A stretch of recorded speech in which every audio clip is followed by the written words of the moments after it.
All right, once again, I was absolutely blown away by yet another interview I've done.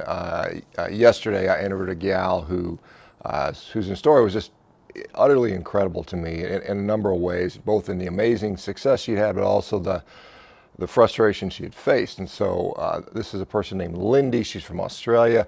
That interview in full will be up on my other channel, the Dr. Sean Baker podcast, or the Revero channel. You can look at that, Revero, Revero, might be the easiest way to find these interviews. They're usually about an hour long for people who want to sit through that. But the short version, just because it was so interesting to me, and I had a couple of those, and I'm going to make another video on something else I thought was amazing. But for today, so Lindy, short story was she got to basically 800 pounds, which is just in itself just awful and amazing. And, she had become a food addict, which you might imagine. And she said she had no way to stop just consuming stuff, particularly things like chocolates and ice creams and things like that. Had bariatric surgery with a lap band and still ate through that.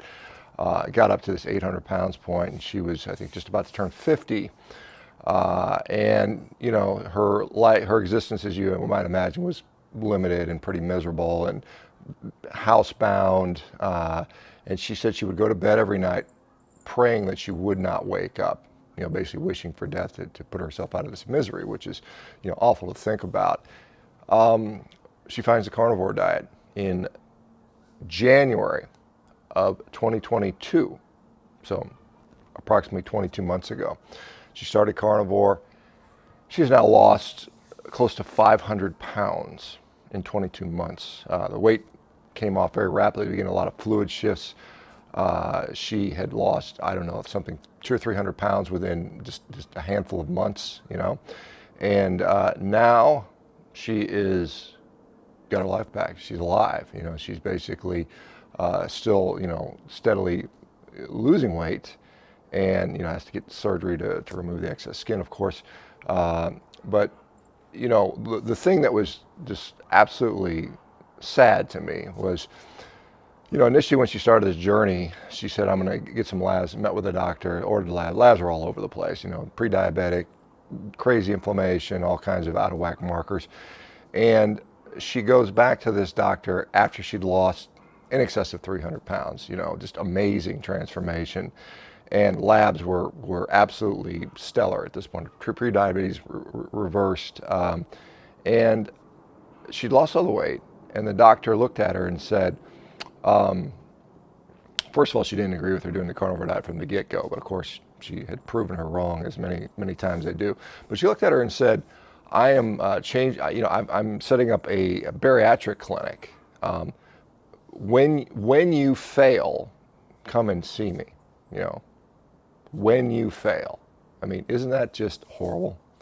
To rather than congratulating somebody on this incredible weight loss, just expecting them to fail.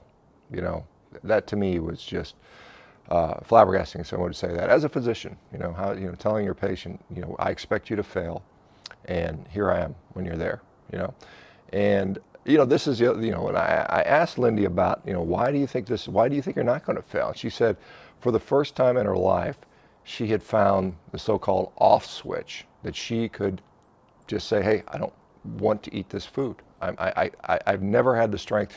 Weight Watchers diet, calorie counting diet, vegan diet, smooth, juicy juicing diet has never been able to stop that voracious, addictive craving, sugar cravings. And finally, just by going carnivore, she's found the off switch. So amazing stuff, guys. I was just absolutely floored. I hope you guys will watch it.